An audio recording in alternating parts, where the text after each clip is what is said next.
नमस्कार। आज मैं आपको संघ प्रक्षालन का पार्ट नंबर 2 बताऊंगी, जिसमें आसन बताऊंगी कि आसन कैसे करते हैं, कितने आसन करते हैं।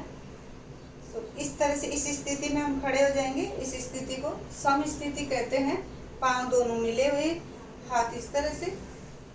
आसन नंबर 1, लंबा सांस भरेंगे इस तरह से, हाथ ऊपर लेकर जाएंगे सिर पर और लंबा श्वास भरते हुए इस तरह से एड़ी उठा करके रखेंगे और धीरे धीरे नीचे आ जाएंगे।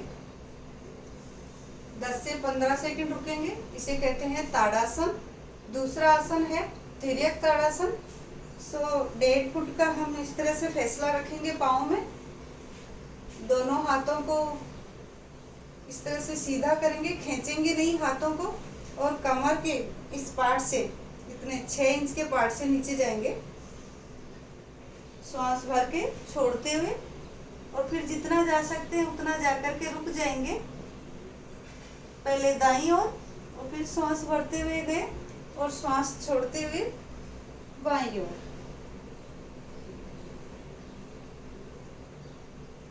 इस तरह से 3 बार इधर, 3 बार इधर। और उसके बाद तीसरा आसन है, खड़े रहने की स्थिति वही होगी, और कटी चक्रासन। अंगूठे सीधे रखेंगे, अंगूठे के नाखून पे नजर होगी, और जो हाथ पीछे जाएगा उस पे नजर रहेगी इस तरह से।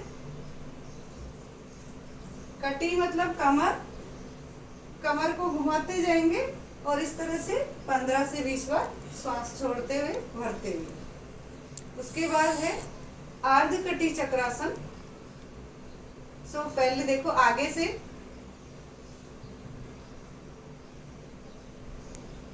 हाथों की पोजीशन इस तरह से रहेगी, और पीछे से दोनों हिप्स को हाथ के अंदर लेना है इस तरह, और पीछे देखना है, गर्दन को नीचे करके नहीं, सीधा करके पीछे देखना है। जितना घूम सकते हैं उतना घूमे।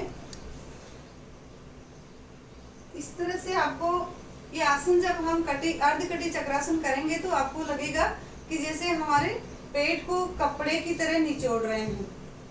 उसके बाद हम आसन करेंगे शंखासन।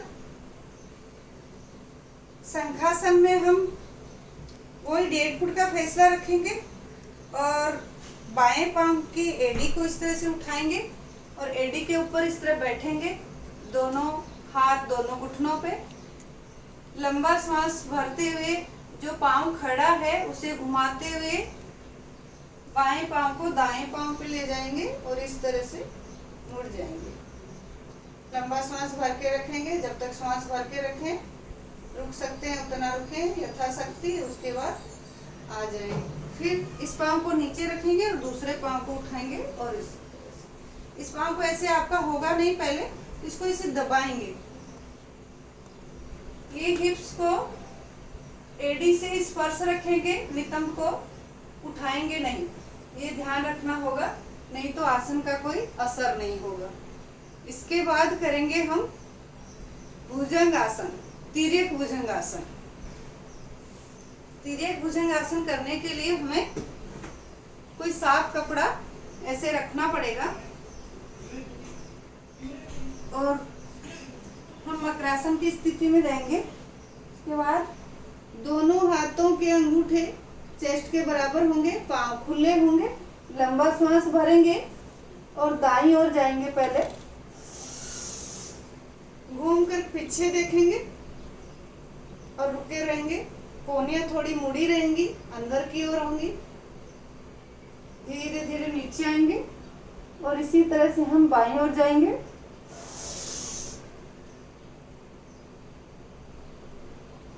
इस तरह से 5 से 6 बार करेंगे। इसके बाद करेंगे हम विपरीत करने। यदि आपको पानी पीते हुए संप्रसारण कर रहे हैं और पानी पी रहे हैं, उल्टी होने लगे, तो आप तिर्यक भुजंगासन नहीं करेंगे।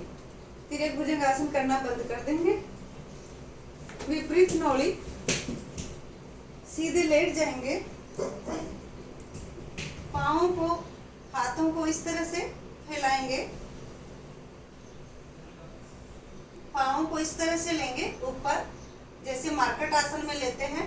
मरकट आसन में इस तरह से रखते हैं और इसमें इस तरह से रखेंगे, लंबा सांस भरेंगे और पाँव बाईं साइड,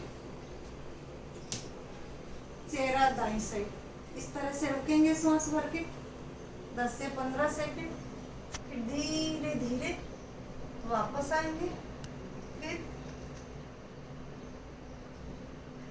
इस तरह से।